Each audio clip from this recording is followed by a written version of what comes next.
Warning: the following video contains scenes that some viewers may find disturbing. Viewer discretion is advised. Konarak Sinthasumphone is the 13th person that Jeffrey Dahmer has killed. The terrible events surrounding this murder set it apart from the 16 other victims of this famous killer. C. Somsak was fortunate enough to free himself from Dahmer's control just 3 years later.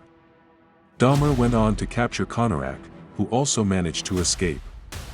However, because law police failed to defend one of its citizens, Dahmer was allowed to take him back to his house of horrors and early death. Let's explore one of our most twisted cases, the tragic story of the 14-year-old child that Jeffrey Dahmer murdered. By 1991. Welcome to the Bleeding Truth YouTube channel. To know about some of the scary crime facts, click the subscribe button, and make sure to hit the bell icon if you don't want to miss out on our new videos. About the family. The family had been living in Milwaukee for over a decade after fleeing repression in their home of Laos. The family escaped to Thailand in 1979 after the father was threatened with losing his rice farm, and they spent a year living in a camp for refugees. In 1980, they made their way to the United States where they would join family in an area already flourishing with the Laotian immigrants. The family swiftly adapted to American culture, with the kids picking up the language easily and those who were old enough found jobs to help support the family. But in 1988, Jeffrey Dahmer started a 3-year terror campaign against this family that would last a lifetime, turning their American dream into a nightmare. Dahmer approached Konarak's brother when he was just 13 and still a youngster, offering him a way to make some extra money. Dahmer desired to take Somsak home so that he might be paid to pose for pictures. However, there was a horrifying twist to the job. He was required to take naked photos. He was given narcotics while he was there to let Dahmer control him and have his way with him. Luckily, Somsak managed to get away and inform the authorities. Dahmer was arrested for his twisted crime and sentenced for second degrees to assault and luring a minor for immoral purposes. The story of the Sinthasumphone family and Jeffrey Dahmer should have stopped here. Their son had survived an awful crime and the person who did it was in prison. However, this was just the beginning due to the first of many more foolish decisions or mistakes made by the government. Story. A year after beginning his sentence, Dahmer was set free and passed 5 years of probation. After his release, many more families were set to experience sadness. He would kill 12 people over the course of the next 5 years in his deadly spree. Before long, one family would have to face the terror of one of the world's sickest men all over again. They were unprepared for the impending terror. Police claimed they informed the Sinthasumphone family of his early release, but the family says differently.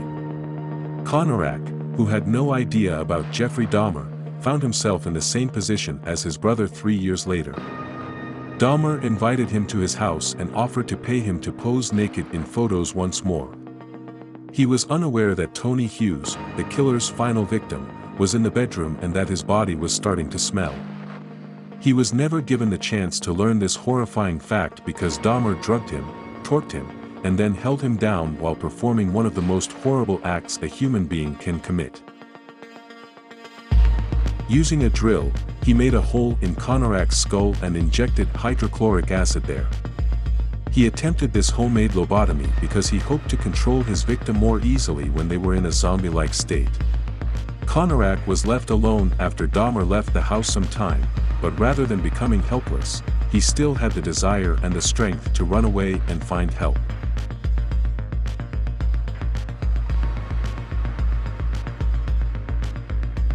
He was discovered on the street by many women on the evening of May 27, 1991.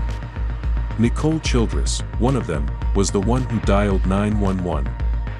Dahmer went home during this time and wanted his victim back. But just in time, the police arrived and it looked like Konarak was saved. Police on the scene had the opportunity to terminate the murderous rampage once and for all and make law enforcement history, but what they actually did is unbelievable. The young man appeared to have been the victim of an assault and was bleeding, the witness reportedly told the police. The officers had to decide whether to believe the accounts of these three witnesses or a man who would later turn out to be the murderer. Konarak, despite his best efforts, but was unable to talk clearly due to the damage that the acid in his head had already done. But here's the thing, despite the fact that Jeffrey Dahmer had called Konarak a number of different names before being able to control him, so the police continued to believe him. When they arrived at Dahmer's house, he showed the officers pictures of Konarak that he had taken the day before to prove their relationship. While they were there, they could not escape the unusual smell in the apartment, a smell they should recognize, death, and lots of it. Dahmer's flat still contained a number of victims, and the cop who went to investigate the smell should have been the one to learn about his terrible secret. He must have noticed the body lying on the ground, or at least noticed something that required a closer look. Instead, they condemned a 14-year-old to an early grave. The acid that was pumped into his head this time was sufficient to kill him. As if to add insult to injury, his body was dismembered, stripping this boy of all dignity. A few months later, Dahmer had been captured when his final victim managed to inform the police. Inside the flat, they discovered the remains of numerous guys, including Konarak's skull. He was going to spend the remainder of his life in prison for his crimes.